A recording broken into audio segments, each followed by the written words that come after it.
What's going on, guys? Welcome to the Friday Night SmackDown review. That's it. That's all. WrestleMania 41 is upon us this weekend. And we got a lot to talk about in this go home episode tonight. Try to get this review in before the Hall of Fame that I believe starts at 1 a.m. Eastern Time, which is kind of late, but I think we'll get this whole review in just in before that. But welcome in, guys. Wiccan, how we doing? Cal, what's going on, guys? Be sure to hit the thumbs up, hit the like button when you make your way in here. And anybody that made their way in that is not subscribed yet, be sure to subscribe to the channel. Doing good, my friends. Doing good. Thanks for asking. We're not going to wait, too much. Usually I wait till we get a good amount of people, regardless the number of people viewing right now. We're going to get started in 2 minutes, all right? We're going to jump right in to the opening segment with Seth Rollins opening things up here on Friday Night SmackDown. As a matter of fact, when they started off backstage, we saw Solo Sikoa and Tama Tonga pull up to the arena. When they got out of the vehicle, it looked like Tama Tonga told Solo, hey, I got to run back to the SUV. I forgot my cell phone. Goes back to get his cell phone. And while this was happening, I was wondering, I said, was this set up? Probably was this staged? Or did Tama legitimately forget his phone to start off the show? Easily could have happened, right? Goes back to get his phone. LA Knight attacks him in the parking lot, slams his arm in the door of a car, which would then lead to a later match we'd get in the night, where we also saw Jacob Fatu, LA Knight's opponent, taking place. I believe they're night one, right? LA Knight versus Jacob Fatu for the U.S. title. That, of course, LA Knight is a two-time U.S. champion, and that will take place Saturday. So, look, guys, we're going to get through this review, all right? Welcome on in, guys. We're going to talk Friday Night SmackDown. Be sure to smash that like button, all right? Hit the thumbs up. Hit the subscribe, all right? You're going to want to be with me this weekend. After night one, going live with you guys immediately for a review of night one WrestleMania. Same thing for night two. As soon as we watch night two, hopping right on here on YouTube Live. And we're going to go over everything that transpired. All right, every single thing that transpired. Night one, full review. Night two, full review. Immediately following each show this weekend. So I hope to see all of you back here for a full review of WrestleMania 41 Vegas. The stage looks amazing. I'm sure most of you saw that reveal earlier Friday. The stage looks great. The stage looks great. I was at WrestleMania 40 last year, and although the show was phenomenal, the weekend was great, I wasn't overly impressed with the stage last year. I thought the stage at 39 was amazing when they were in Hollywood, and I'd have to say the same. So far, the stage looks great from what I could tell. We'll find out more this weekend. But yeah, I'm a big fan of the stages. I think probably within the last 10 years, at least going back, say, from 31 to 41, I think a lot of people's favorites were probably 33 in Orlando, where it was like a theme park. That was amazing. 39, again, was great in Hollywood. And I think 41 is really going to be on the top of a lot of people's lists when they see what they have in store tomorrow at Allegiant Stadium, or the home of the Raiders. So, guys, again, if you just made your way in here, be sure to hit that subscribe button. And I hope to see you guys here with me Saturday and Sunday, immediately following night one and night two of WrestleMania. Without further ado, we're going to jump into this review. Hit that like button as well, guys. Let me say hello to some of my day ones. Nas, how we doing today? Yeah, the Profits. Yeah, I know. We'll talk about the Street Profits in a little bit, my friend. Rachel, how we doing tonight? Can we see LA Knight as a future world champion? Asked Cal. Never say never. Never say never. But right now, I don't know. I think it's very up in the air. The stage is great. The stage is great, Nas. So, guys, we're going to start off. A lot of you guys want to jump in and, of course, want to watch the Hall of Fame at 1 a.m. Eastern Time, which is a little less than an hour and a half from now. So I think we'll get the review done by then. So just stick with me here. I'll chime into the chat as I always do. Again, hit that subscribe button, guys. So start off with Seth Rollins. He makes his entrance coming out. Now, he's been less colorful lately, even though he had some colors tonight. Came out with the black. He's wearing mostly black. He's wearing some, roses and butterflies. I guess you could say he was still on his flamboyant tip. But it was actually just like gold. Nothing super colorful. Nothing rainbow-esque. And makes his way out. He sat like CM Punk does, sat in the center of the ring, pipe bomb style, and said he's going to get the Roman Reigns in a minute, but the crowd started chanting for CM Punk, and he says, so we're going to start with him. He says, look, that's why CM Punk came back, right? Except, CM Punk came back, but it wasn't to a WWE ring. We all know that CM Punk returned to wrestling for the first time after January 2014, after that Rumble, where we hadn't seen him since, to AEW. I believe it was an episode of AEW Rampage in August of 2021 in his hometown of Chicago. So he talks about that. He said, did he come back because of the chance or because somebody wrote him a big fat check, alluding to Tony Khan? He then would go on to talk about all the bridges Punk's burned, and then talked about, oh, but did he come back to WWE at Survivor Series 2023 in Chicago because he loves you guys? No, yet again, WWE wrote him a big fat check as well. And so that's pretty much how that went. He calls Punk a liar, a fraud, a coward, and Seth goes on to say what you will about Roman, he doesn't even pretend to care about the fans. He says, at least with Roman, what you see is what you get from the OTC. Some may disagree. I know, Rachel, you definitely don't agree with that, right? So Reigns, he says, is just in business for himself these days, and that's just the way it's been. And also goes on and he says, all of this started 12 years ago with Paul Heyman when he brought them into WWE to be a shield for CM Punk. We all remember Survivor Series 2012 when they put Ryback with a shield bomb through that commentary desk, right? This was all because the Shield was initially brought upon in WWE's main roster to solely protect CM Punk, and that didn't last very long. They moved away from that whole storyline bit very quickly, but nonetheless, he said everyone in the back wanted the cameras and spotlights on Roman Reigns. It was always about him being the next John Cena, the next cash cow for WWE. Now, look, say what you want about Seth Rollins. You may love him, you may hate him, but he was spewing a lot of facts throughout the course of not only just tonight's promo, but in prior weeks as well, on Raw, on SmackDown. So it's been good stuff.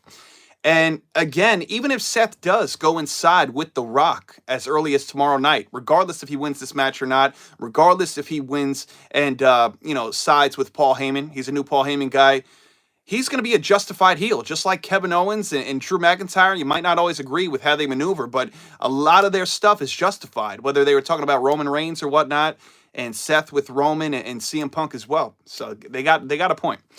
He says, tomorrow is the most important triple threat in WWE history. That's going to main event night one.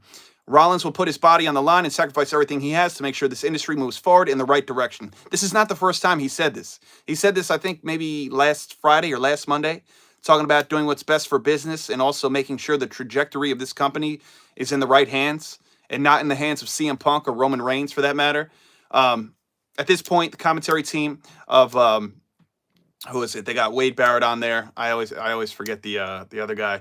But they went through the whole night one and night two Mania card, and so that was pretty much that. Then we'd have the Andre the Giant Memorial Battle Royale. There's 26 participants in this, including some tag teams, and I'll basically rush down to who came down to the final four, which was a very exciting field. And, as much as I love Rey Fenix, I'm glad they didn't give it to him because it's going to be a bit much. He only debuted 3 weeks ago. I love Rey Fenix as much as the rest of us, but, I mean, come on. Yeah, down to the final four, that's fine, final three, but I'm glad he did not end up winning this thing. It basically ended up with 4 people left. We had Shinsuke Nakamura. We had Carmelo Hayes. Those were the 2 heels. And then you had Andrade. You had Andrade and you had Rey Fenix. You had 2 baby faces. 2 former AEW guys as well, right? Andrade and that being Rey Fenix. This was good. I believe, who ended up getting Nakamura out of the ring? I got to find this. Andrade eliminated Shinsuke with a drop kick. And then we had Hayes, Andrade, and Phoenix. Now, the way Phoenix, you wouldn't have expected this is how he got eliminated. Phoenix was eliminated by, El Grande Americano? He came out of nowhere and basically took him off the apron, pulled him out. It came down to Carmelo Hayes and Andrade. And to be quite honest with you, the light bulb didn't even go off until it was just the 2 of those men in the ring. They had the best of what? The best of 5, which would eventually lead to a best of 7 series in the late summer going into the fall. And a lot of us thought that one of these guys were going to be the next United States champion. Now, whether that was going to be as early as November around Survivor Series when Shinsuke surprisingly dethroned LA Knight, or even WrestleMania. A lot of us thought it'd be Melo's time, or even Andrade, right? Becoming a 2-time U.S. champion, which was about better part of, 5-6 years ago when he came up to the main roster from NXT with Zelina Vega on SmackDown. So this was a great back and forth to finish, and Carmelo Hayes ended up getting the win. So congrats to Carmelo Hayes. He is the Andre the Giant Memorial Battle Royale winner, and that's how that went. And Miz was super proud of Carmelo, especially because they've had their tag team the last 5 or 6 weeks. Melo don't Miz and all that. So let me get to the comments here. Rachel says, I was watching another stream for a minute. What if Roman does win tomorrow night, then somehow gets added into the Cody Cena match and wins the belt back? As much as you love Roman and I do, Rachel, I definitely don't see that happening. Even if, I think it's very much so a reach to have Roman win. to have Roman win tomorrow night. The way I feel about the two triple threats, right? The way I feel about Roman in his triple threat and the way I feel about Rhea in her triple threat is I feel like both of them have the least chance of winning. And I say that because, they both walked into Mania as champions last year, right? RR, Roman Reigns, Rhea Ripley. They're going in very strong. And Rhea almost made it in as a champion this year, up until about 4 weeks ago when Io beat her on Raw. But, I just think Io is so early in this world title reign that I just don't see Io losing. And Bianca, maybe to keep her streak going at 5-0 would win the title, but I think Rhea is the least. And with the whole, Reigns and Seth and Punk, I think Seth could use this victory more than anybody. Punk's at least getting the main event. But even with Punk getting the main event, I think I would rather have Punk win it than Roman, as crazy as that is, because I love Roman, that, but I just don't see that happening, and I especially don't see Roman being included in that main event for night 2. That Cena Cody bit, I really don't. So. But look, hey, we'll see what happens. Cal has a lot written here. Let me try to see what I could get to. Did I hear WrestleMania 42? Reigns while he retiring? Yeah, I said I did see that Reigns is looking at maybe after next year's schedule, maybe or after 42 rather, maybe do another year or two. And he said he's looking to wind down. I totally get that. Yeah, and we'll find out soon enough if El Grande Americano is Chad Gable, which most of us do believe. Wicked says, was Americano costing Phoenix and a surprise to you? Was it a jab at Mysterio, or what was the purpose? Yeah, good question, Wiccan. I think the overall reasoning of El Grande Americano doing that is he's just very spiteful towards any luchador wrestler, and he's trying to take the whole luchador gimmick and whole legacy into his own hands, if you will. So I think he's coming for anybody. Dragon Lee, Rey, Mysterio, Rey Fenix. 3 of whom if you think it's Chad, which a lot of us do believe it is Chad, right? El Grande Americano fought all 3 of them tonight, later in the night, which we'll get to with the Creeds. He probably come after, he's had his bouts, run-ins with Penta as well. So that's the angle I see. Otherwise, I understand. What was the reasoning? It's going to be a sad day for me when Reigns retires. I hear you, Rach. I hear you. He's had a great career. What's the first title you see Carmelo Hayes holding? As long as the U.S. title remains on SmackDown, and again, if I see a mid-card in Melo's, future as his first title, his first gold. Unless they keep him and Miz a tag team, and I don't know, put them as tag. But as far as singles goes, all depends what brand he's on and what title's on that brand, either a U.S. or an IC title, right? What's up there, Chris? Did you see that Rey got injured? Are you talking about Rey Mysterio or Rey Fenix? Please feel free to elaborate on the injury that you're discussing there. God, I hope it's neither of them, but if it's Rey Mysterio, that's terrible because he has a match tomorrow night against, El Grande. So I think Reigns is retiring after next year? No, absolutely not. Rey Mysterio, what's the injury, Chris? Feel free to chime in. I'm going to jump back into this. We got a hype reel for Triple H's Hall of Fame induction, again, happening in a little over an hour's time, the Hall of Fame. We got a recap of Charlotte Flair attacking Tiffany Stratton from last week. Wade Barrett also did a sit-down interview with Charlotte. She says she has a chip on her shoulder, and she thinks Tiffany Stratton does too. She doesn't love the way she's conducted herself, but she thinks it's gotten people invested. And what matters the most to her is people tuning in to see her at WrestleMania. Then at this moment in time, commentary informed us that Tama Tonga was taken to a local medical facility after the LA Knight attack earlier in the night. Here we would then get Rhea Ripley. Mommy is out there. She made her entrance, gets on the mic. Says this will be her 6th Mania. Not just her 6th Mania, but her 6th consecutive Mania. I'm trying to think. I know she walked into 36 NXT champion, right? She won it at 37. She won the Raw Women's Championship from Asuka. 38 in Dallas. I want to say she might have been in a tag team matchup with maybe Liv Morgan or something like that. 39. 39, she beat Charlotte for the SmackDown Women's Championship, right?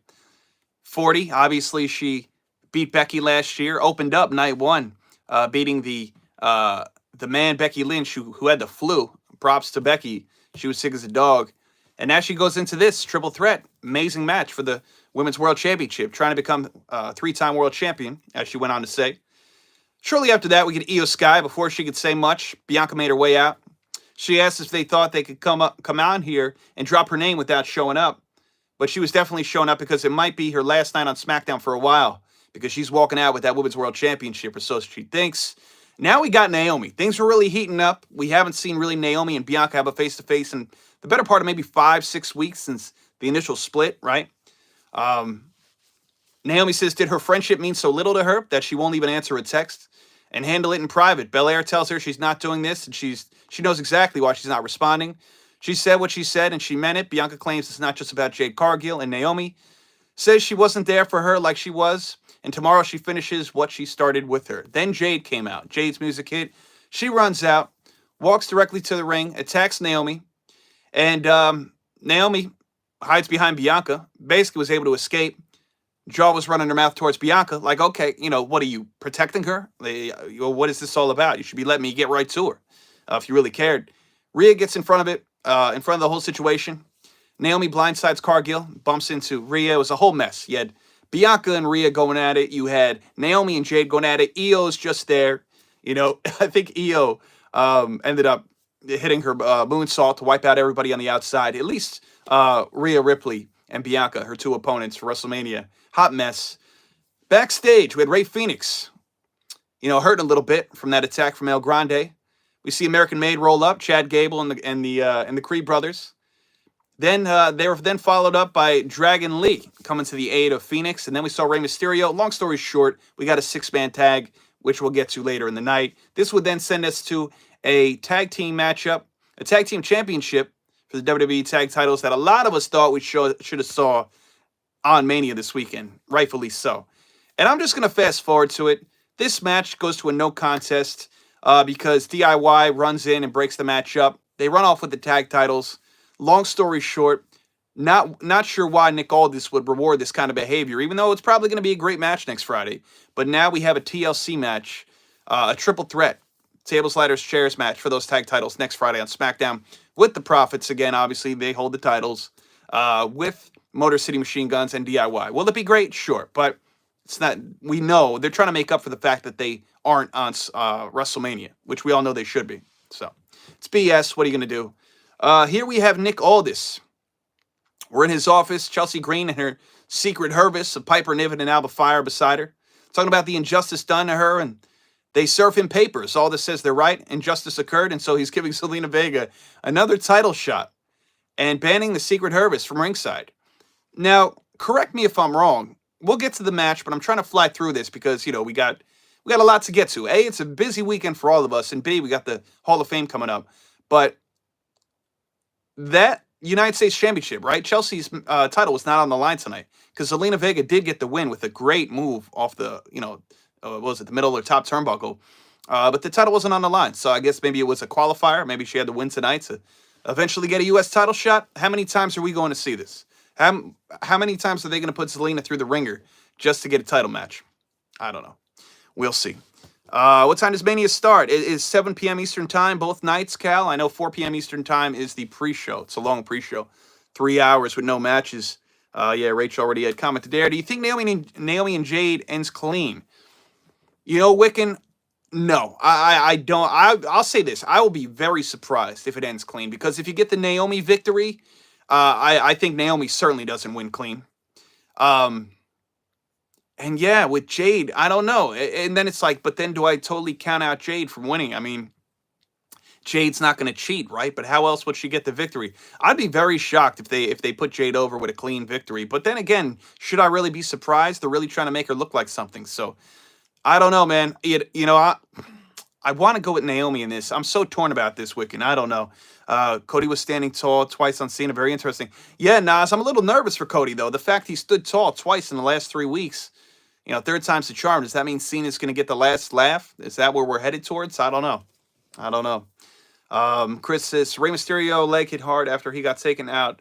Yeah, I'll have to check on the injury report after I get off of here, Chris. But thanks for giving me the heads up.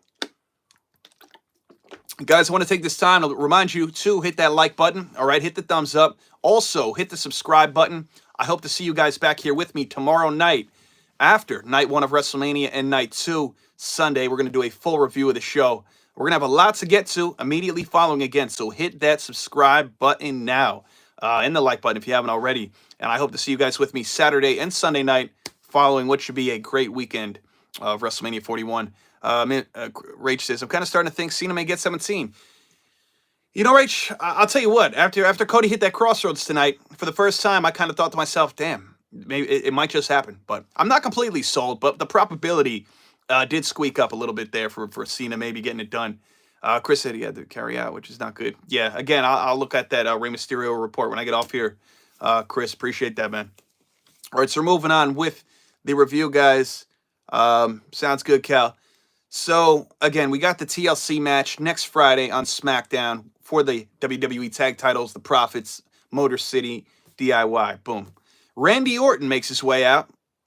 Talks about not having an opponent for WrestleMania 41. He and his wife have been on the strip, doing press, feeling the excitement of WrestleMania week. His father was at WrestleMania 1. We all know Cowboy Bob Orton was in the corner of Roddy Piper, right? Mr. Wonderful, Paul Orndorff. Now, WrestleMania 1 was slightly before my time, but not by much, because technically, as the little toddler that I was, the first Mania I probably ever watched was right around the time, or at least was alive for, was WrestleMania 3, right? So I remember that, though. Can't forget that main event. And so he goes on and talks about that. Says he debuted 20 years later, and his dad was there, and his longevity means a lot to him, and he's not sitting out for what will be his 20th WrestleMania match. Same goes for Cena. Cena told us in the main event tonight, or the final segment, shall I say, going up against Cody, that this is his 20th Mania and his 12th, in a championship capacity. So that's a big deal. Anyway, he goes on to say, this is what he's going to do. He's going to throw it out to the universe and let us decide, because he's just going to show up on Sunday, boots tied, gear on, just the right amount of baby oil, he said. Ladies were loving that. Locked and loaded, ready to deliver. And we'll see what happens. So I would love for you guys to sound off in the comments right now. Who do you think is going to show up for the open challenge that Randy Orton presented tonight on SmackDown? Now, technically, he presented this open challenge at WWE World yesterday in Las Vegas. It was on Wikipedia, it was on everything, then it was removed. Maybe they waited for him to officially announce it tonight on SmackDown. So Randy Orton will be the 7th match to even things out, 7-7 between Saturday and Sunday, 14 matches collectively. Since Kevin Owens announced 2 weeks ago he's out injured, Kevin Owens is possibly out the better part of 2 years. We'll see. Neck injury, neck surgery is no joke. So, again, let me know in the comments. Who do you think Randy Orton's opponent's going to be? Night 2. Who is he going up against April 20th? Let's see here. I like Cody, but I don't like heel. Cena. But you want Cena, says Rachel. Okay. Fair enough, Rach. Yeah, he may get it done. He may very well get it done.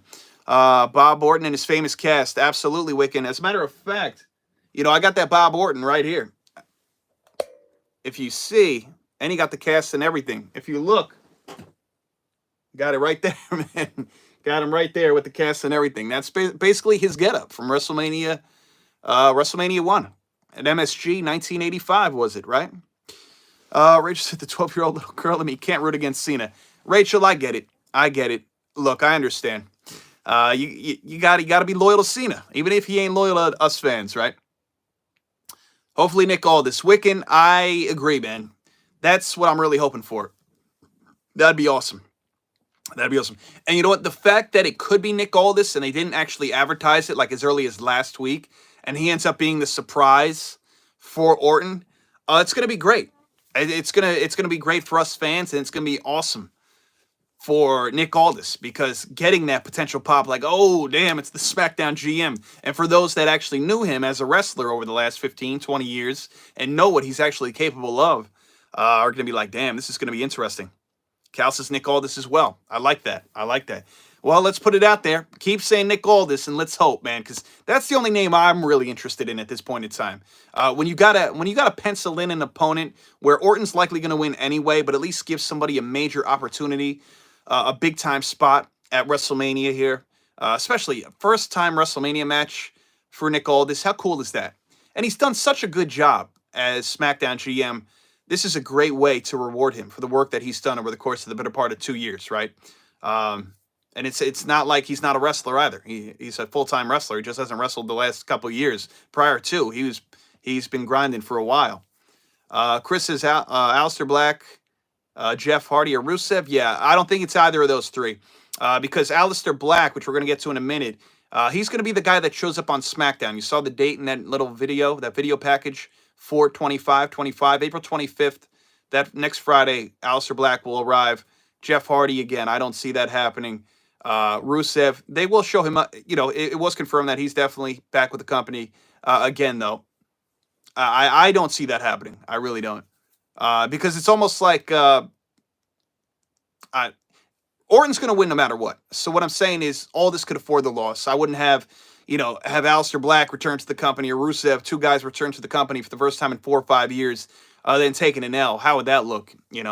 I get it. It's Mania. What were the numbers that they showed on SmackDown? Is that what you were referring to, Cal? Or was it a different segment with numbers? The 4/25/25? That's the date that Aleister Black will be debuting. Rusev, it has to be Nick. Yeah, if not Rusev, it has to be Nick. Rusev is in Vegas. Yeah. Yeah, a lot of wrestlers are in Vegas. Alexa Bliss is in Vegas. Everybody's there to make a buck, too. You know what I mean? All the conventions going on as well. So, and honestly, if you're just there to be a fan, even if you're currently on the active roster and not booked, if you have the opportunity to be there for a couple of days, why not? So we'll see what happens, guys. Again, just wrapped up that whole segment talking about the tag team situation for next Friday. Talked about Randy Orton collectively. Says they're going to fall victim to an RKO, whoever it is. Nick Aldis, Rusev, you think it's Jeff Hardy, you think it's Aleister Black. It doesn't matter who it is. Byron Saxton, at this moment in time, interviewed Damian Priest. He wants to send a message to McIntyre, who didn't show up tonight, claims to be some kind of victim. He's not a victim. He says, not yet. And this isn't about beating him in a match. The world isn't ready for this kind of violence, he says. And he's going to be true so bad that he'll wish he was that he wish he was future endeavored. Again, and he's going to bring the punishment and bury him. Punishment, good play on words by Damian Priest, formerly known as Punishment Martinez. Makes sense. And then this is where we would get Chelsea Green versus Zelina Vega. Now, before they went to commercial break, Zelina Vega made her way down the aisle. They come back from commercial break, as I was just alluding to a minute ago. We saw this brief video package, vignette, call it what you want, that they've been showing us for the past 4 or 5 weeks, kind of like they were with Rey Fenix until Phoenix showed up. They've still been doing this with presumably who's going to be Aleister Black. And the cool thing about this was at the end, they put 4/25/25. Now, I think they may have put the date in a couple of weeks previous, or maybe it was just said online. Either way, it was confirmed tonight. Next Friday, said individual will appear finally on SmackDown. The cool thing about this was, this is probably Aleister Black, right? Coming back from AEW after his 4-year run there, Malachi Black. And then they go back to the current show. Chelsea Green's about to make her entrance, but Zelina Vega is sitting atop the ropes right in the corner. And who's married to Aleister Black? None other than the wife of Aleister, Zelina Vega. So I like that little subtlety. And that wasn't done by accident, right? Dropping little gems there. So it's definitely Aleister Black. And you could even see Zelina Vega. Even though Zelina Vega was just holding her finger up, like a #1 type of deal, getting ready for this match, saying she's going to come out the winner and stuff. It was almost like inadvertently she was also rooting for the fact that, yes, my husband, Aleister Black, will be returning to the company next Friday. And I thought that was a great placement. Little things like that, as a big-time wrestling fan like myself, I appreciate that punctuality and just attention to detail. It's the little subtleties. You don't got to give me a 30-minute Iron Man match. You don't have to give me all this crazy stuff week to week. But if you could just do a couple of simple things like that, that shows us fans that you care to, give us little fun things to look forward to. And it's a talking point. I like that. So here we had Chelsea Green versus Zelina Vega. This match, again, I love both of these women. It's a shame Chelsea's not on the Mania card. A lot of people are upset about it. I get it. And the outrage should be there for the IC title, too. Now, Lyra is in the tag team match with Bayley against Liv and Raquel. I believe that's night 2, if I'm not mistaken. But either way, just because Lyra's on the card, she's not defending her IC title either. Now, a lot of people don't have a problem with Lyra not being on the card defending her title because a lot of people consider her to be boring. Or, more so, the fact that Chelsea's just more entertaining and exciting. I get that. Either way, it's a damn shame that they're not defending their titles. Fun match. A beautiful Avalanche Code Red. Again, off the top rope, damn near, from Zelina Vega to Chelsea Green for the win. And again, this was not a title match, or Vega would be the new women's champion, women's United States champion. So, assuming this leads to another match, will Zelina get it done? We'll see as they continue to draw out these women's mid-card feuds. It's like pulling teeth. And I like Zelina, and I enjoyed Chelsea too. But it's like, my God, could we just move on already? Like, if you're going to give the person the title, do it. They gotta fight the same person 7 weeks. And come on. So what are we doing here? So we'll see. And after Mania, we'll see what they do with Lyra. We'll see what they do with Lyra. I'm very intrigued to see. They really got to pick up some momentum with that women's IC title. Even if she continues to defend it successfully, like, let's go. I don't want to see her against Ivy Nile and Dakota Kai every week also. I mean, what are we doing? You already had a damn near a 2.5-month feud with Chelsea Green and Mishin. All right, let's see a couple comments here. Curveball, what if it's Sami Zayn? That'd be interesting, Rach, although I don't see that happening. Who do you think will win, Drew, Damian? I'm going to lean towards Drew, Chris. I'm going to lean towards Drew on that one. Could be Randy Orton versus Sami Zayn at Mania. Cal says that as well. Yeah. I mean, hey, it very well could. I just don't see that happening.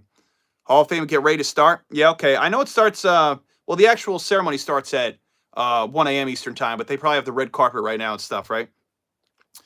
Chelsea Green is better champion than Cody Rhodes. Yeah, Cal, I think pretty much you would say almost any champion is better than Cody because let's just put it out there, Cal. You don't like Cody Rhodes, all right? So you'd probably say, I don't know, the local guy at the bingo hall down the street is a better champion than Cody. Let's keep it real. What if we don't see The Rock Sunday? Now, Nas, if we don't see The Rock at any point in time this weekend, namely Sunday, like you said during the Cody Cena bit, I'll be very surprised at that. I'll be very surprised. Even if he doesn't do anything crazy, even if he did not make it down to the ring or down the ramp, even if he stood atop the entranceway, I'd be very surprised. So I feel like we got to see The Rock, even if it's briefly in a backstage moment, or at least to the top of the ramp. I'll be shocked, though. I will be shocked. Wicked says, women's IC title is becoming more and more irrelevant. I agree. Travis Scott is confirmed to be there, though. I know you're loving that, Nas. I don't care, but I know you like that. Travis Scott in Vegas, nice. Who do you got winning the women's triple threat? I'm still going to stick with Io Sky. I'm still going to stick with Io getting the win there. Red carpet. Okay. Yeah, the red carpet's always fun. Thank you guys for being here with me on this SmackDown review. Be sure to hit the thumbs up. All right, hit that like button, smash the subscribe button. Anybody new in here, we're going to be doing a full review of Night 1 immediately following this show tomorrow. Same for Night 2 as well. So hope to see you back here. For my people that also hop back and forth with me on TikTok Live, I appreciate you. I probably won't be going on TikTok Live tonight, although I will try to do so at least Saturday night. Probably not Sunday night, but I'm going to try to do that Saturday night, time permitting. You think I would be a better champion than Cody Rhodes? I appreciate the compliment, Cal. I don't know, though. I don't know. I might have, I may be all right in the personality department, but the pro wrestler department, that's a whole other ball game. So I love me some Cody, though, man. Love me some Cody Rhodes. All right, so we are moving forward to LA Knight. He gets on the mic. Yeah. He says, if you want to sneak, lost the notes there. All right, here he goes.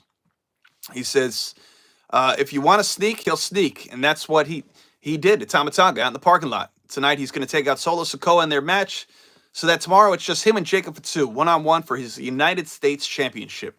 He said he could be cliche and say that touching the title is as close as Fatu is going to come to a title, but he knows that's wrong, and Jacob's going to win one somehow down the line. But tomorrow night, he's going to eat a BFT, a blunt force trauma, of course, that being LA Knight's finisher, just like Solo is going to tonight. Now, Knight attacks Sikoa during his entrance, but Solo gets the better of him. Then they went to break. The way this went, they came back from the commercial. Sikoa was in control. Knight threw him off the ropes. Solo guts him with a knee. Knight getting back into the match itself. Off the ropes, flying lariat, snap DDT, kip up. He goes to the second, but Jacob Fatu makes his way out from beneath the ring. I actually saw the clip. It's always pretty comical when you get to see the clip of somebody coming out from beneath the ring when it's not from WWE TV. Always like seeing it from a fan in attendance, whether you see it on Instagram or TikTok or YouTube. It's very funny. So Jacob made his way out and basically cost him the match. Again, Nick Aldis comes to the stage and says, since Jacob Fatu doesn't want to wait and they can't keep their hands to themselves, they're going to have a tag team match. So then Jacob would join Solo. Braun would join LA Knight. Strowman, that is. Now, the way this went, Strowman and LA Knight win by pinfall with a BFT from Knight to Solo Sikoa. We damn well knew, even if, Jacob and them were not going to win, that Jacob was not going to be eating a pin anytime soon. So, I don't know. What do you guys think? Do you think they're putting the title on Jacob? I'm not sold on it, man. I'm not sold on it. I think Solo screws it up. They might do it. They might do it. They might give Jacob the title tomorrow night. But I think Solo's going to screw it up for him. And it's still early for Jacob. He's only been with the company for 10 months. Not to say they can't put a title on them, but we'll see. I mean, they put titles on the Motor City Machine Guns their second week of SmackDown, so it's never too soon. But we'll see. Let's see here. I don't know what I was just confirming it for you. I know, Nas. I'm just busting your chops, man. Just busting your chops, brother. What did I think about Dynamite, by the way, the other night, Cal? I mean, Thursday night was okay. Collision was so-so. Dynamite Wednesday, the episode where they surpassed Nitro for more episodes, 289. It's amazing, 5.5 years. Wednesday night Dynamite this week was phenomenal, start to finish. Wiccan says, yeah, that's right. The way Wiccan doesn't like LA Knight, he's kind of like how Cal feels about Cody. What's Mortez, love from India. What's up, bro? How we doing, man? Welcome in. Be sure to hit that subscribe button. Hit that subscribe button, guys. If you haven't already, hit that like button as well. Thank you for being here. So you were surprised to see Josh Alexander. You know, Cal, initially, a couple of months ago, I thought Josh was going to go to WWE, much like his former TNA compadre, Jordan Grace. Then, when his wife, Jade Chung, left her duties as the ring announcer for TNA and was replaced by Vic Joseph's wife, Mackenzie Mitchell, who used to be backstage correspondent for NXT. I love Mackenzie. They never should have let her go. That's nor here nor there. So when Jade Chung left, I said to myself, okay, he must be going to AEW or just not WWE. And look, Josh could have worked WWE or NXT, and Jade Chung, his wife, still could have been the ring announcer for TNA. That's fine, right? Because NXT and TNA or WWE, they all have a relationship. But being that AEW no longer has a relationship with TNA or Impact like they did in 2021, then I guess they thought it was best that they just cut ties completely with TNA, which they did. And so, yeah, like the last couple of months, once I found out that she was leaving like early February with him, that's when I said to myself, okay, I think he's going to AEW. So they've been getting a lot of TNA talent lately, AEW. They got Speedball Mike Bailey 3 or 4 weeks ago from TNA. They got Josh Alexander coming in as a heel, huge pickup with the Don Callis family. So we're going to get back to SmackDown, but yes, I did want to briefly harp on how good Dynamite was this week. Let's see here. Why are they showing Cody too strong against Cena? Yeah, great question, Mortez. So they're showing Cody very strong against Cena, and I'm somebody that has Cody winning Sunday. So the fact that Cody had these definitive 2 crossroads in the last couple of weeks kind of worries me in the sense that I feel like maybe they are going to give Cena 17 at Mania. Now, look, I have no problem with Cena winning 17 before it's all said and done. I have him winning at some point this year. I just didn't have him. I don't have him winning Sunday. But, I mean, if that's what they so choose to do, so be it, right? I'm also very intrigued on a side note with the fact that, you know, everybody's talking about Seth Rollins and Paul Heyman joining The Rock before this weekend's said and done. And that very well could happen. I'm also very intrigued with the fact that, regardless how it goes down, that The Rock could have both of the men's champions under his thumb, in the sense where John Cena could win the Undisputed Championship from Cody and obviously continue to be with The Rock. And what if Jey Uso wins it from Gunther and Jey suddenly decides to turn heel for whatever reason, through that Travis Scott caveat, right? Came out with Jey on Netflix, came out with The Rock, was with Cena when they turned on Cody Rhodes March 1st Elimination Chamber in Toronto. So there could be something there. So you know, Jey winning the title and then immediately turning heel and then Cena, or you could get the double turn where, you know, Cena does immediately become a babyface by some miraculous happening, and Cody, Cody does retain, but then he leans in with The Rock. So there's a lot that's, believe me, I think we're going to get a lot of good pro wrestling on Saturday and Sunday, but I think we're going to have a couple of, oh my God, moments like that happen, whether it's Seth and Heyman, or whether it's Jey turning heel, or whether it's Cody turning. I think that's the furthest reach, honestly. We'll see. Well, I'm here for it, though. Excuse me, guys. Gal says, do you think the team of Carmelo Hayes and The Miz is going to last for a while? No, maybe another month or two. I'd be very surprised, unless they plan on eventually putting the tag titles on them, Cal. But if I'm being real with you, you know, the SmackDown tag division is so strong. Not to say Melo and Miz wouldn't be fun, but I just don't see at this juncture them putting the tag titles on them. But honestly, it wouldn't be the worst thing in the world either, honestly. If you're not going to put Melo in a single situation to win singles gold, at least let him check that tag team box, right? Why not? Chris says, I could see Jacob winning in under 10 minutes. Oh, absolutely. I mean, if they're going with him as champion, I could absolutely see that. I'm just not sold that they're going to do. There's two things I'm not sold on this weekend. I'm not sold on them putting the U.S. title on Jacob right now. Certainly not against it. I just feel like they're going to have Solo screw it up and Solo and Jacob fight at Backlash.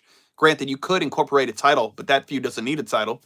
And I'm not sold on the fact that Cena's going to get 17 just yet Sunday. So now since I think Jeff is the perfect person for Randy to face, that'd be a lot of fun. Again, I'm here for the whole Nick Aldis bit. I'm intrigued with that. You think Tiffany is winning? Okay. Yeah, I think I'm going to stick with Tiffany. I do think I'm going to stick with Tiffany. Do you think El Grande Americano is Chad Gable? Yes. You're a big fan of Jacob? Me too, Chris. Me too. Me too. So, again, we got to see Braun in L.A. win. BFT from night to Solo. That's how that went. Now, just like we saw earlier in the night, right? We had Wade Barrett with an interview with Charlotte Flair. Now, this time around, he had an interview with Tiffany Stratton. She says she felt bullied and taken advantage of and has had moments of self-doubt, but turned all that into motivation, came prepared for their face-to-face a couple of weeks ago. That was very controversial. That broke down with a kill shot and forced Charlotte Flair to respect her. Now, again, two wrongs don't make a right. And I didn't necessarily agree with what Tiffany said about Charlotte on a personal level, with the drinking bit in her dad's basement at 25, talking about 0-3 as far as divorces. What are you trying to catch up to your dad and all that? I didn't agree with a lot of that, right? But at the very same time, early on in this feud, Charlotte being the veteran should have led much better. And this is even prior to, when everybody was saying, 2 weeks prior to that whole fiasco, when Charlotte was via satellite with Tiffany, and everybody's saying, oh my God, Charlotte crushed Tiffany on that via satellite back and forth, which she did. She wasn't allowing at all for Tiffany to say anything. She couldn't get a word in edgewise. And so that's why 2 weeks later, when they had that face-to-face on SmackDown 2 weeks ago, when Tiffany went low, and boy, did she go low. I mean, I don't condone anything she said. I was shocked. The thing that annoyed me with it was not just because they were very personal jabs at not Charlotte, the wrestler, but Ashley, the person, but it had nothing to do with their feud.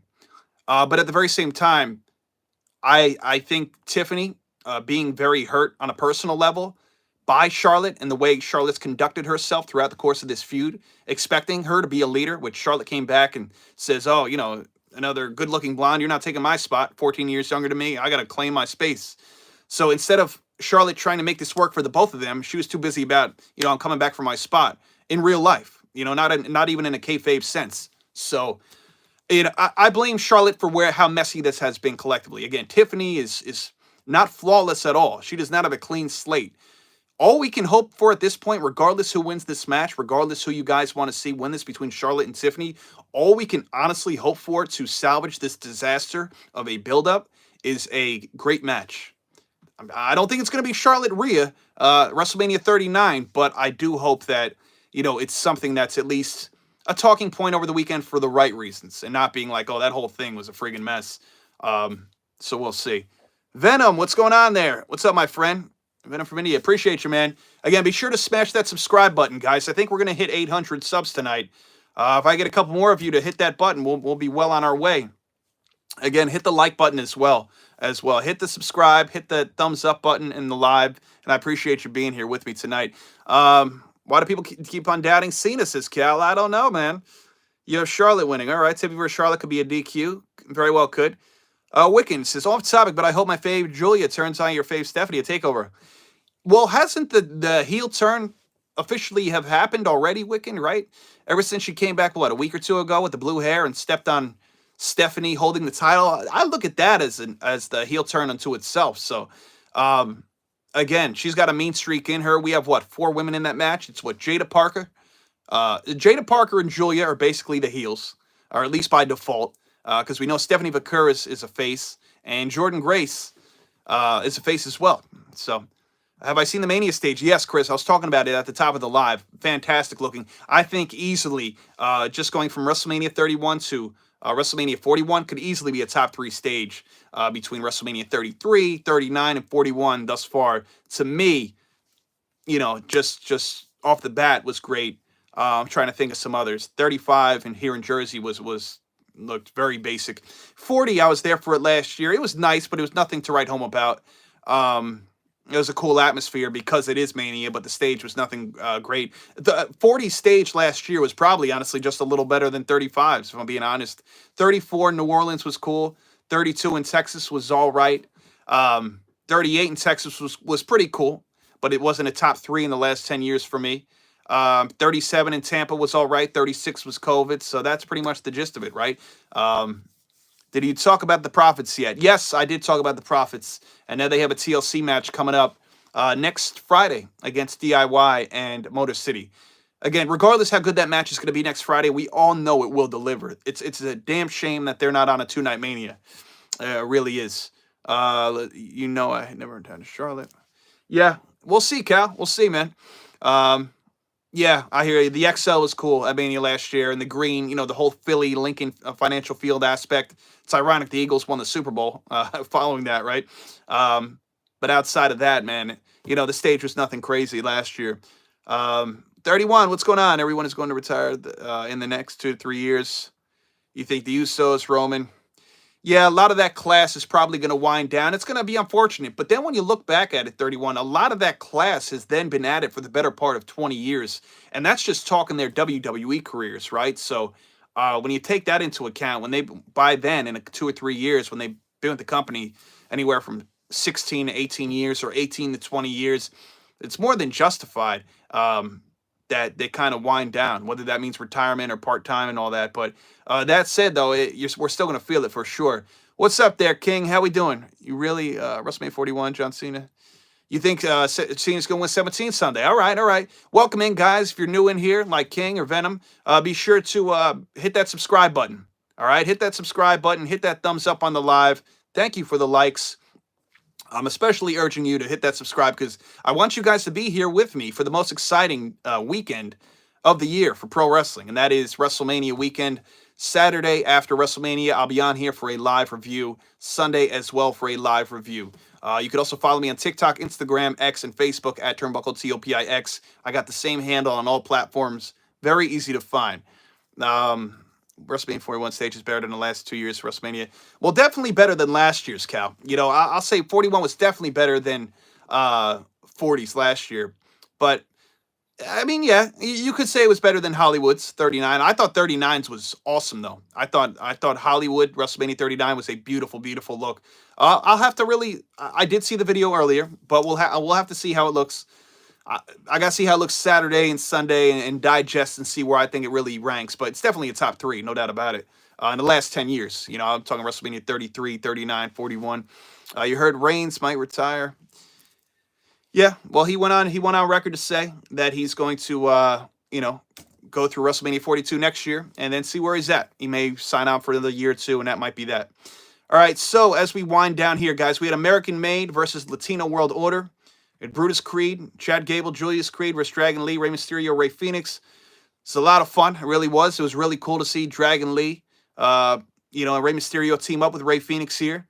Latino World Order, Rey Fenix won by pinfall with an avalanche meteora from Fenix onto Julius Creed. Post-match, Fenix and Lee immediately dropped to ringside to chat with the medic, talking about Rey Mysterio for most of the match. And we got to see what's going on there. It seemed like it was legit, right? I don't think it was storyline, unless they just wanted to make sure Ray was in good standing and did not get injured because he does have a big-time match coming up tomorrow night at Mania Night 1. Now, it says the TLC match between those teams not being on WrestleMania, but the New Day versus the War Raiders is criminal. I agree, Nas. Couldn't agree more, man. Chris says, I could see Jay winning. They have to let the people fight. Yeah, I did hear Gunther and Jey Uso are opening the show tomorrow night. That will be match 1 for the... Last year, it started off with the Women's World Championship. Now, this year, they're starting it off with the Men's World Championship. It's going to be a lot of fun. I do think Jay gets the win. Is this LA Knight's first WrestleMania? No, it is not, Cal. If you recall, last year he went up against AJ Styles, didn't he? Where he would go on to defeat. I think he even beat Styles, right? I think that was when AJ Styles had a new theme song for a little bit, the new heel theme song going up against LA Knight last year. All right, so following that match, we got a great video package for CM Punk versus Reigns versus Rollins. It's very cool, very cool. We went to a break after that. We then would get the main sequence of the night where we had Cody Rhodes, John Cena. Before Cody could even utter a word, John Cena got there. And this was a lot of fun. And I'm going to read out most of the back and forth because it was a lot of fun. And then I'm going to get off of here because I got to go get ready and watch this Hall of Fame ceremony. But I appreciate you guys being here with me. Again, guys, I'm going to be here tomorrow after WrestleMania Night 1, full review of the show. So smash that subscribe button if you are new here. Match Mariah May makes her debut at WrestleMania in Charlotte. Match. Yeah, that'd be pretty wild there, 31. Yeah, I heard, I had read that Mariah May is under contract at least until September, maybe even November, which I think it's probably closer to November. So Mariah May, even if she does want to come to WWE, which it seems like she does, will still be under contract for at least, the next 6+ months or so. So let's get to this, all right? John Cena comes out, had a nice stare down. Cody goes to speak. John tells him to shut his mouth and rattles off how many WrestleManias he's fought at. He said this year will be 20, much like Orton. This will be the 12th time when it regarded the title. At this point, you could get lost in the noise and the lights, and the only voice Rhodes should hear is his. I found it interesting. Now, I don't think I'm looking into it too much, but when Cena was talking about voice or voices, it almost felt like Cena was ushering in something, whether it's with Cody and Randy or whether it's with John and Randy as early as next month. One of these two men are going to fight Randy Orton in his hometown of St. Louis, Missouri. Best believe it, May 10th at Backlash next month.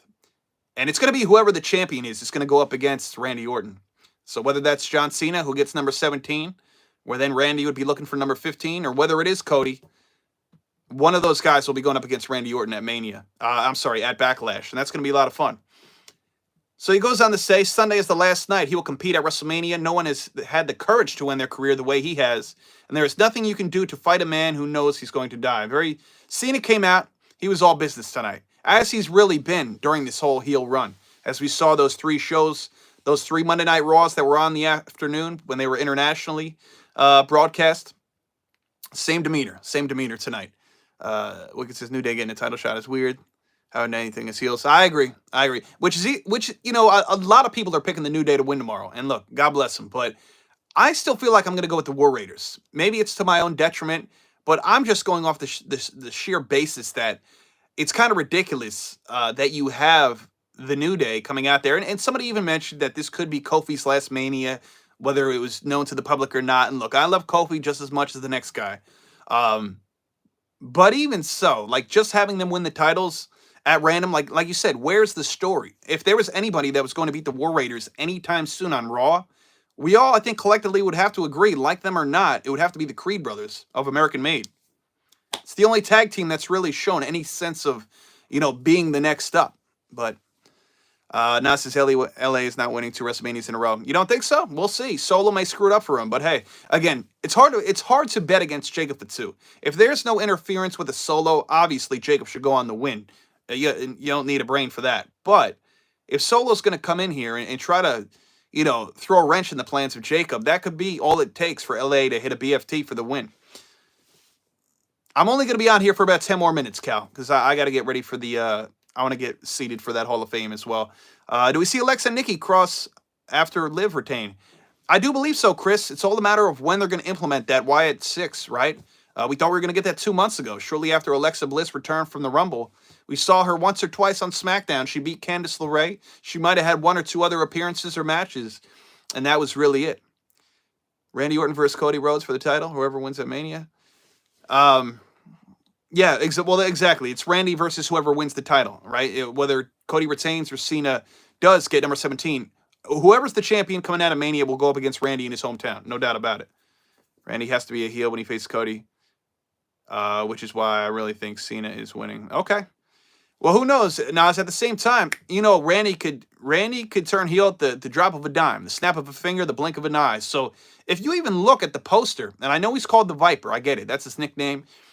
If you look at the Backlash poster that was released earlier this week by WWE, Triple H, whatever, and granted, that's his gimmick, the Viper and all that, but Randy looked very much heel in that. So it almost leads me to believe that I'm sticking to Cody winning, all right, even though a lot of people may say Cena. I'm sticking with face Cody versus maybe a tween or even full-blown heel in a few weeks' time, Randy Orton. But we'll see. But I know a lot of you guys want to see babyface Orton versus heel Cena. I get it. I do too. So if that's what we get, that's what we get. What's up there, Greg? Greg, welcome in. I'm not sure if you're already subscribed. Be sure to hit the subscribe button, guys. Again, live review after the show, Saturday and Sunday. I'd like to believe, in my mind, that it's going to be Nick Aldis. I think it's fun. All these other guys returning to the company doesn't make sense to me because why would you hand them a loss? And I don't think Orton's losing going into Backlash in his hometown. That doesn't make much sense. That's why I'm eliminating the fact that it could be Rusev or it could be, somebody's saying maybe Jeff Hardy or something. Eliminating the fact it'll be Aleister Black because Aleister Black will return to the company next Friday on SmackDown as they showed us the vignette tonight. So I'm going with Nick Aldis. And I think that's going to be really cool if it is him. I just hope it's not disappointing. Randy's getting the win no matter what. So no matter who you feed him, like he said tonight, they're going to be eating an RKO for dinner. So that's all that is. Now, since they didn't pick this match on WrestleMania for the New Day to lose, I get it. But they are still getting a match at WrestleMania, Nas. And although they may want to at least get another win for the New Day, especially at Mania, as heels for tag champions, what would that make them, 12-time champions or whatever? It's not like the New Day haven't won the tag belts as heels. They started their tenure as a faction as heels, right, in 2014. They were heels for at least definitely the tail end of 2014 when they got together, in all of 2015, pretty much. It wasn't until some point in 2016 where they gained that babyface momentum that we would see for the better part of the next 8 years, right? So just because the New Day's on Mania, I wouldn't necessarily say they're going to win the titles. I mean, it looks damn good because I don't think anybody's going to lose sleep if the War Raiders drop them. But at the same time, the biggest holdup for me is, why would you do that title change there? There's really hasn't been much of any story at all. So it just doesn't make sense. But again, we've seen a logical booking before. Wiggins says, won't happen, but I would love for Asuka to confront Io. I remember you said that last week. Hey, never say never, Wiggins. You could see Stone Cold help Cody. I've heard that a lot too, Chris. And honestly, me, an Austin fan, I wouldn't mind that. He's up, being that Cody's up against it with Cena and The Rock and whomever else they may throw his way. My thing is, and it was a good question posed by a few people this week, why should Stone Cold help Cody? That's my rebuttal to that.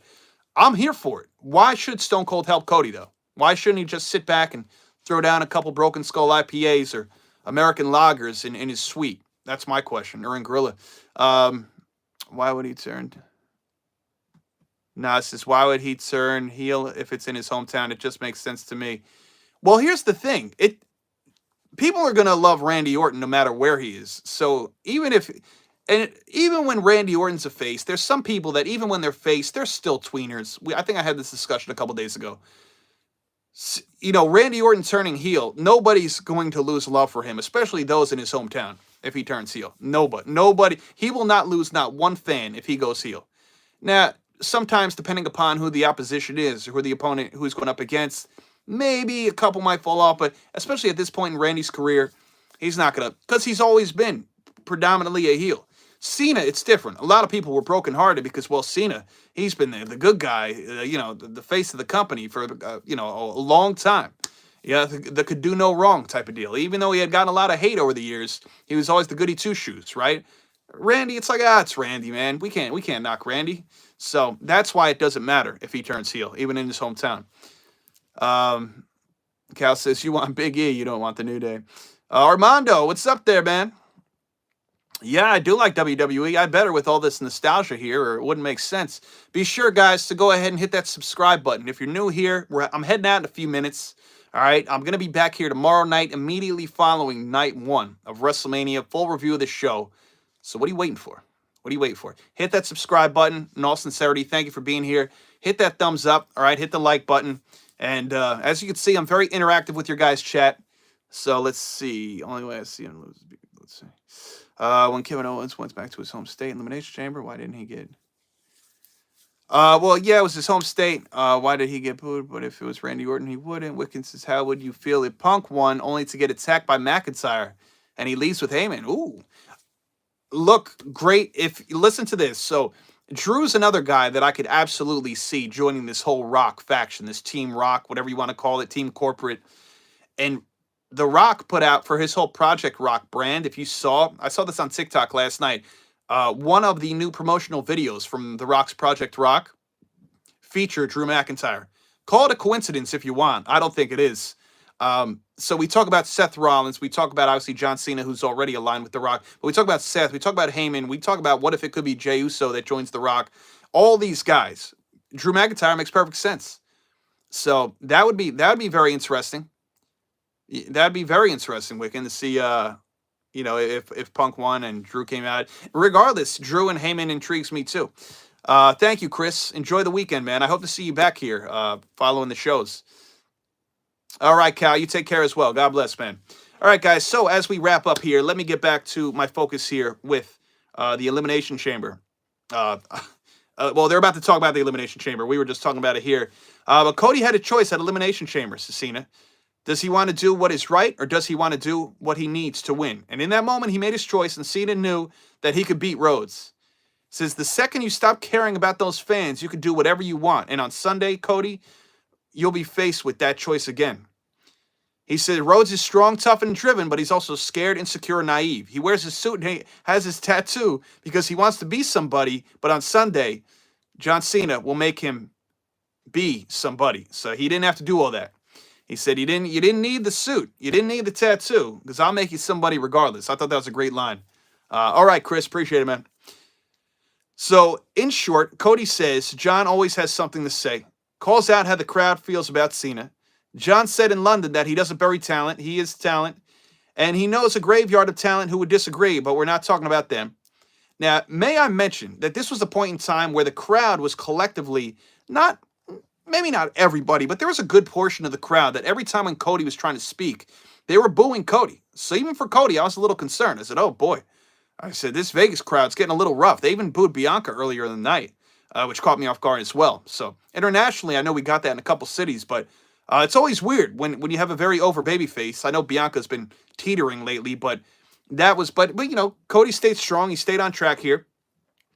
So Cody says, do you know any of the names of any of the crew members? Well, John Cena always knew cameraman Stu, so you got to give him that. He says it's a different WWE, and he used to worship Cena, and he calls him underwhelming. He said Cena is overrated and overbearing, out of touch and out of time. He says his face, this was really good what Cody said about Cena. He said his face is melting wax, his neck a stack of dimes, his face paler than Sting, or maybe just his skin in general, but his face paler than Sting at Starrcade 97. And his comments calling Cody an errand boy when he went around the Oscars stage butt naked for people he runs errands for. I believe that was a couple of years ago. All true. All relatively accurate. He says, it is 2025, and by the way, John, you still can't wrestle. The crowd chants as much, and John called them idiots. The way this wrapped up, Cena says on Sunday to beat him, he doesn't have to wrestle, and he cheap shots Cody in the head, put him in a fireman's carry for the attitude adjustment. Didn't work out. Cody, for the second time in the better part of 2 or 3 weeks, successfully hit a crossroads on Cena. Now, at this moment in time, I didn't know what to think because I said, okay, good for Cody.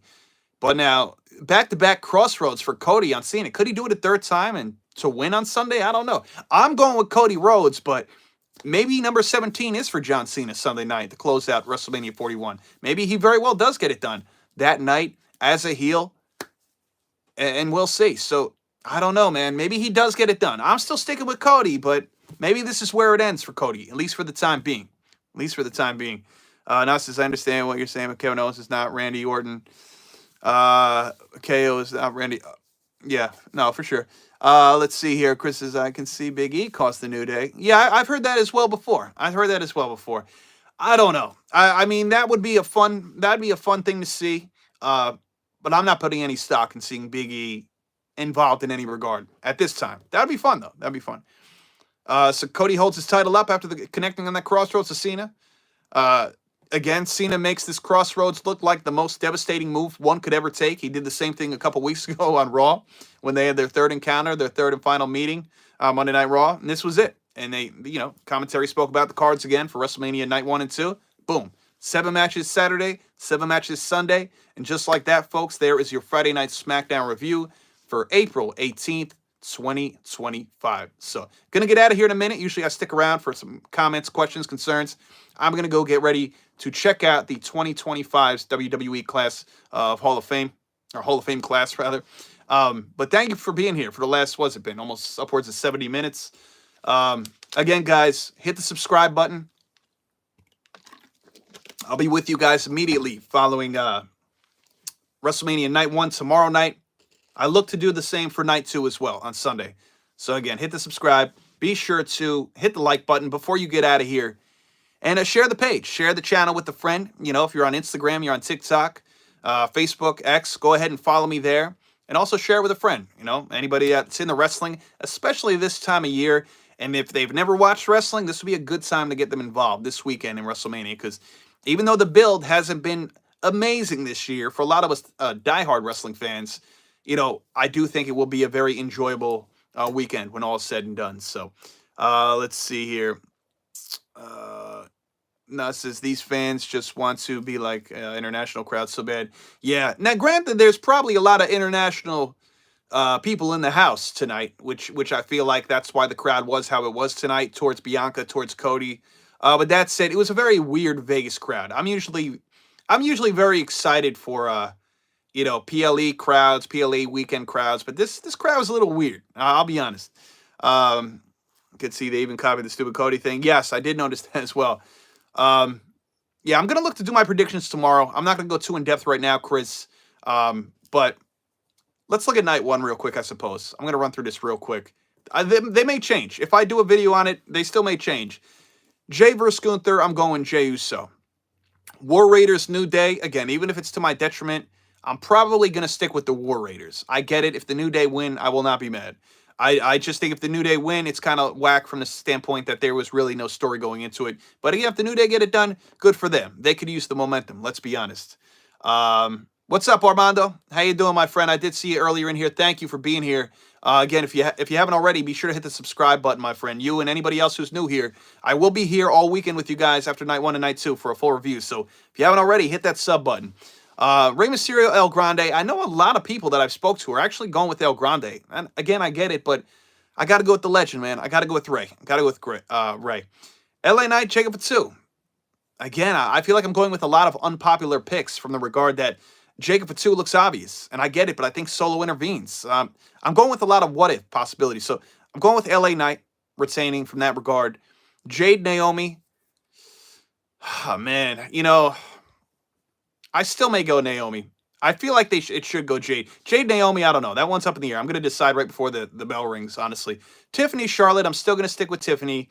And it's crazy to say, but out of this card, I think Roman Punk Seth, that's been one of the easier matches for me to answer for Night 1. I'm going to go with Seth Rollins still. Roman Punk Seth, I'm going Seth. So, yeah, I think the two men's title matches were pretty much straight shots for me. Jey Uso and Seth Rollins. Everything else, those other 5 matches or so, they get a little tricky. What's up there, Max? How we doing? My friend? Guys, be sure to hit that thumbs up before I get out of here in 1 minute. Hit the thumbs up, hit that subscribe button. I will be with you guys all weekend.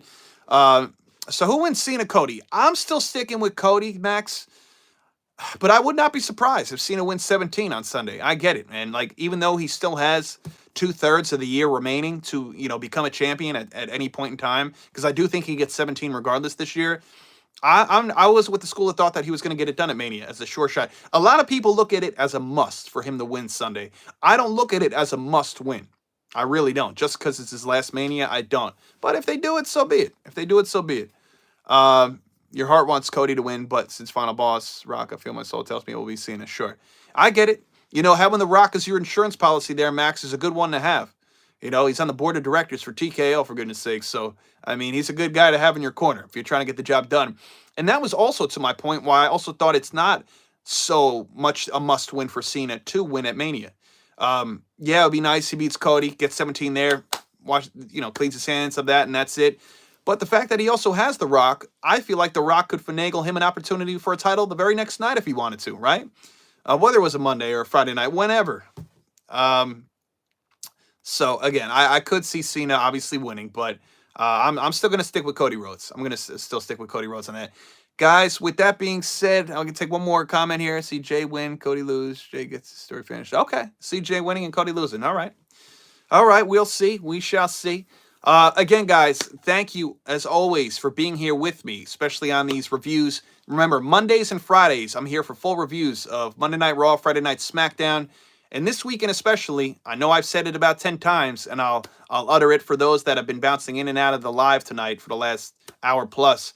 Uh, Tomorrow night, after night one of WrestleMania, I will be here for a full review of the show. I will do the same night two after WrestleMania night two takes place as well. So again, guys, thank you for being here. Smash that subscribe button. I'm out of here. Enjoy the Hall of Fame ceremony if you're about to go watch that.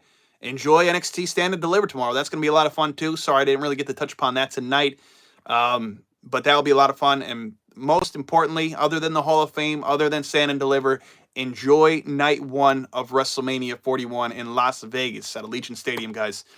Thank you for being here. Chris, I'm probably not going on TikTok tonight because it's going to be a late one. I may try to hop on TikTok, depending upon time-wise, tomorrow after my full review here. I'll be here first tomorrow after WrestleMania Night 1. All right, guys, thanks as always. Thanks for hitting the subscribe. Thanks for your comments. Most importantly, thank you for your time. And I will see you guys after WrestleMania Night 1. You guys